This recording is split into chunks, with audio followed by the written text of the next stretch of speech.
अस्सलाम वालेकुम फ्रेंड्स, कैसे हैं आप? सब ठीक हैं? खैरियत से हैं? अल्लाह पाक खुश रखे आपको।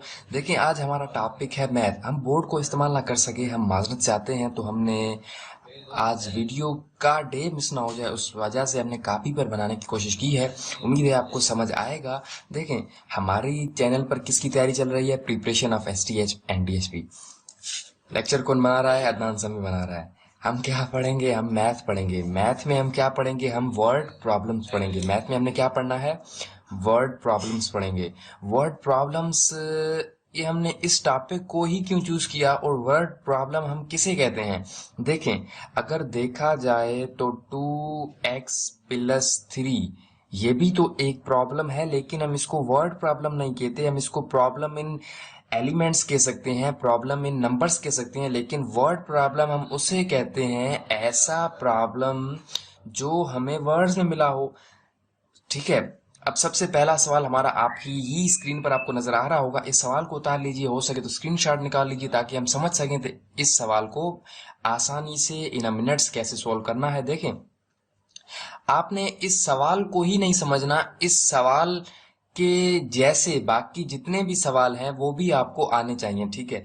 इस सवाल को इस तरह से समझना है कि सिर्फ यही सवाल आप ना कर पाए, इस सवाल से मुतल्लिक जितने भी सवाल हो वो सब भी आप कर लें। ठीक है। हम क्या करते हैं, याद करते हैं भाई ये सवाल कैसे होगा, ये सवाल कैसे होगा। इस तरह पढ़ने का तरीका गलत है। इस तरह के सवाल कैसे होंगे, इस तरह पढ़ा जाए। देखें, सवाल क्या कहता है, सवाल को पढ़ते हैं। When 300 peoples are in a lecture hall, when 300 peoples are in a lecture hall and only 2/3 of seats are occupied।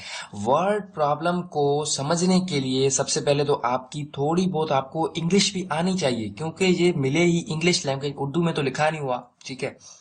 सवाल कहता है कि 300 शागिर्द, 300 pupils are in a lecture hall. एक लेक्चर हॉल है, उसमें 300 शागिर्द हैं, लड़के या लड़कियां जो भी, शायद दोनों हो, लड़के लड़कियां। ठीक है। Only 2/3 of seats are occupied. Occupied माना सिर्फ जो है ना, जो हमारी सीटें थी उस लेक्चर हॉल में, ओनली 2/3 सीट्स, मतलब 2/3 का मतलब ये होता है उस सीट्स के अगर हम 3 हिस्से करें तो 2 हिस्से। मैं आपको मिसाल देता हूं। अगर कुर्सियां 120 हैं, ठीक है, हमने इसके 3 हिस्से कर दिए, इसके 3 हिस्से क्या होंगे? 40, 40 ये इसके 3 हिस्से हो गए। अब वो कह रहे हैं अगर हम इस कुर्सियों के 3 हिस्से करें तो 2 हिस्से तो भर गए, ऑक्यूपाइड हो गए, 2 हिस्सों पर तो लोग बैठ गए, 2 हिस्सों पर तो लड़के लड़कियां बैठ गए, लेकिन एक हिस्सा अभी तक खाली है।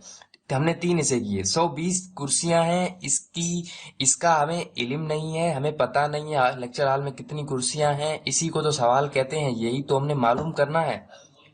ठीक है।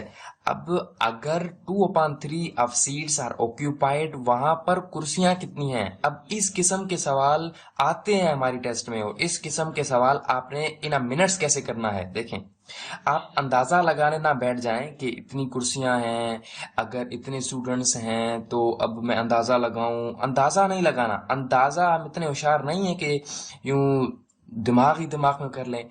हमें एक इक्वेशन बनानी है।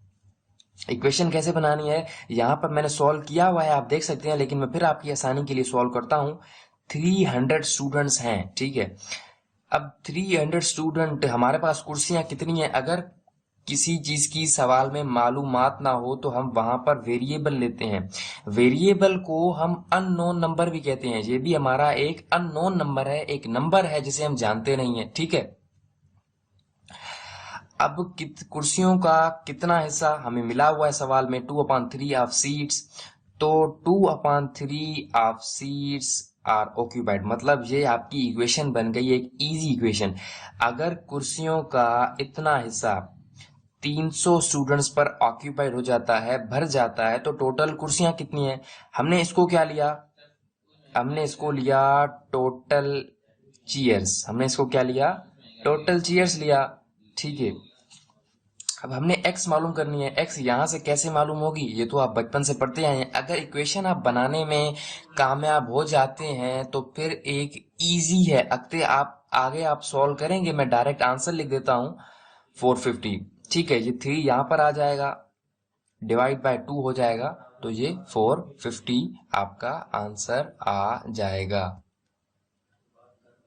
अब ये हमारा एक बिल्कुल आसान सा सवाल है और इस किस्म के सवाल भी टेस्टिस में हमने देखे हैं, आ चुके हैं। आप सैंपल भी उठा के देखेंगे तो इस किस्म के सवाल, इस काइंड के सवाल भी आपके टेस्ट में आते हैं। देखें, इस सवाल को सॉल्व करना बहुत ही आसान है। सवाल को समझा जाए, सबसे पहले कह रहे हैं 3/11 एक नंबर है, वो नंबर हम जानते नहीं है, अननोन नंबर है। उस नंबर का 3/11 हिस्सा क्या है? 22 है। अब उस नंबर का 6/11 हिस्सा क्या है? ठीक है, अब ये सॉल्व करना है किसने? ये सोल्व करना है आप लोगों ने। इसका जवाब देना है कहाँ पर? कमेंट में देना है। तो ये सोल्व करना है आप लोगों ने। इसका जवाब जल्द से जल्द कमेंट में दीजिए और अगर आप हमारे चैनल पर नए हैं तो हमारे चैनल सब्सक्राइब करें, लाइक करें और अपना अच्छा सा फीडबैक दें। हमें इजाज़त दें।